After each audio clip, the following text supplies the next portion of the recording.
Hey y'all, today on Camo Life we're hunting elk in Montana and the forecast is calling for rain.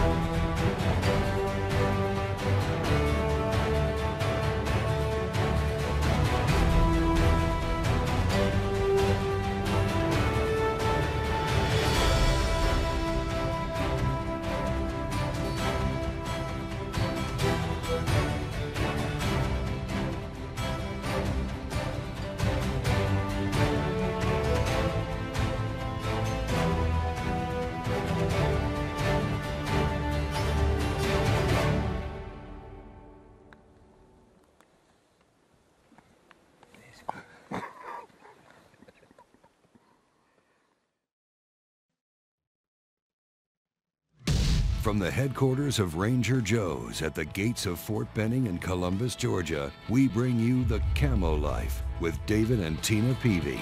Living the camo life, well, that's the life for me. I'm living the camo life, and I'm blind over in a tree. Gonna weigh the worry, gonna weigh the stress from working this 9 to 5. You know I just love it, can't get enough of it. I'm living this camo life. Yes, I'm living that camo life. Well, the boys have been out in Wyoming shooting prairie dog and antelope all week, and I'm flying into Butte, Montana, where we're gonna meet up for my very first elk hunt. You know, this year I drew a special area elk tag for Montana and I was really stoked about that.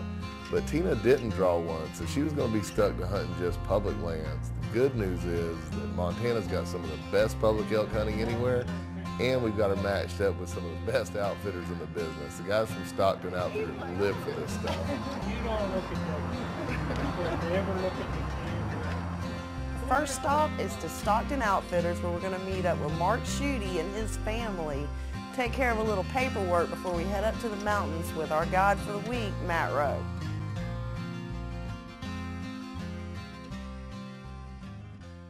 While the boys have been gone, I've had a lot of time on my hand. I've been shooting and shooting every day, so David's in for a little surprise. Now it looks like that girl means business.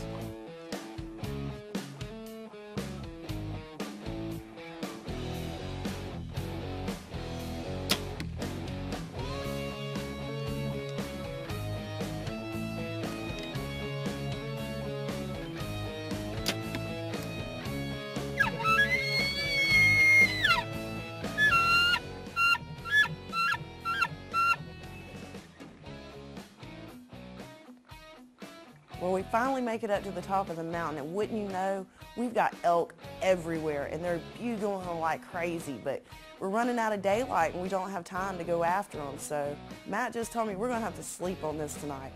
It is going to be a long night.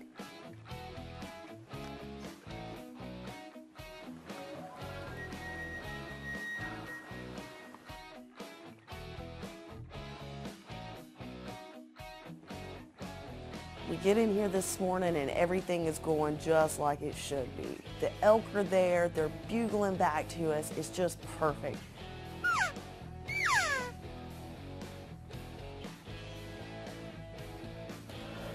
believe we got our wind pretty good. Got one down in the bottom. We'll drop in and set up to some cow calls, see if we can get him in. Let's do it. We're coming down the mountain. I mean, it had my adrenaline just pumping. My heart was racing, and it was just getting louder and louder as we got closer and closer.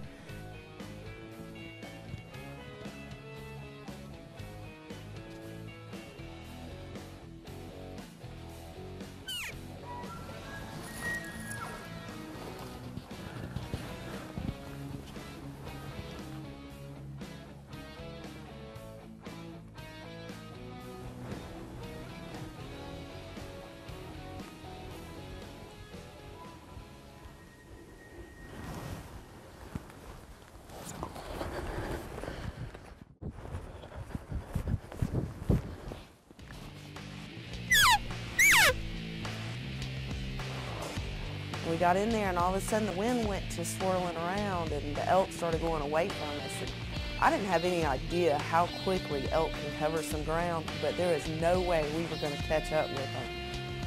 Got the cows. He's starting to work away from me. We still got this other bull up top, but no cows, but he's gonna swing down and go work on it. This guy, he's going away. I ain't gonna plan to chase him anyway. Get this one fired up here. So we decided we were just going to come out and try to go around and head them off from the other direction.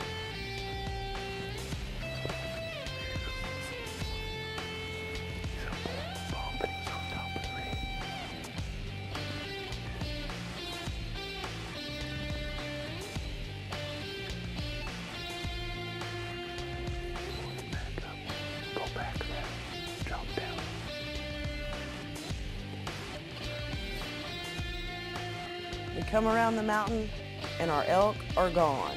So that means we've got to find more elk. I see a lot of walking in our future.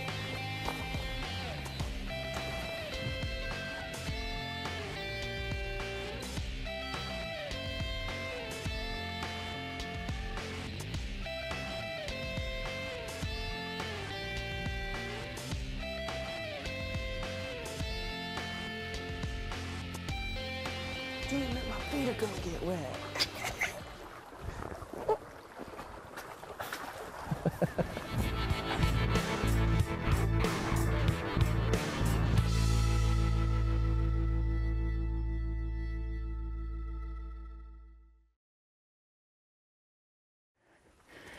Okay, we just spotted a grouse down here, so we're gonna sneak down here and try to get up there to it.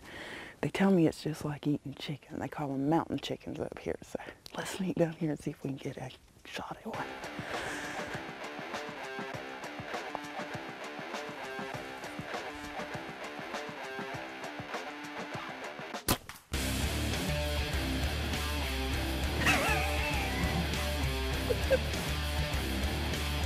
Looks like Tina's got her new Hoyt dialed in.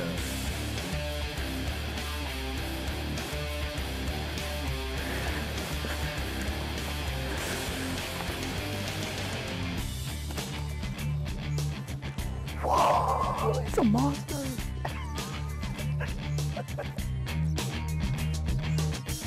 When you're hunting Montana, it's not like hunting the swamps of South Georgia.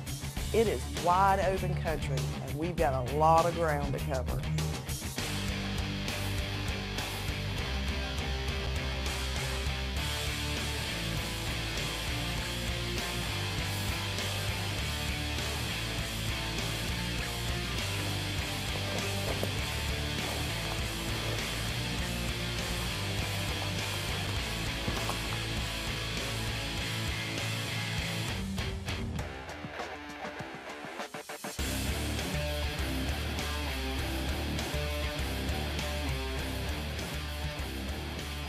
But we get out on this ridge and there's just elk everywhere and they're bugling all over it. Matt said he's going to set up about 100 yards behind us and start calling and try to work these bulls to us.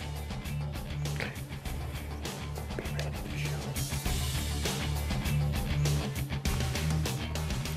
Sitting out here, we got a bull over to our right, and we've got another one just straight in front of us, not too far. He's being real quiet right now, but yesterday we had one sneak in on us the exact same way. So we're gonna see him. They coming.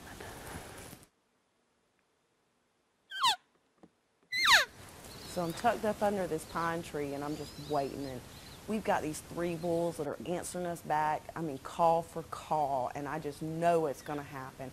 We've got this bull down here. We can hear him pacing back and forth, and he is just going crazy.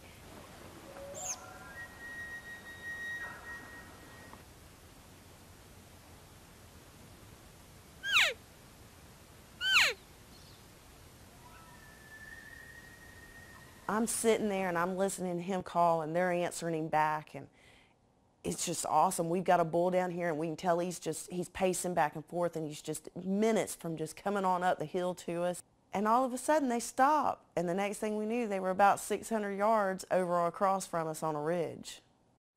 They're heading out the same way they did yesterday, but at least it's starting to look like a pattern. And if they try this trick again tomorrow, we've got them. Well, during the slow part of the day, we decided to take a nap when we got woke up to the sound of wolves. That's the one sound you do not want to hear when you're out elk hunting. So we decided that this would be a good time as any to head out for the day and hope that when we get back in the morning that there's at least some elk still here. We'll be right back with more of the Camo Life.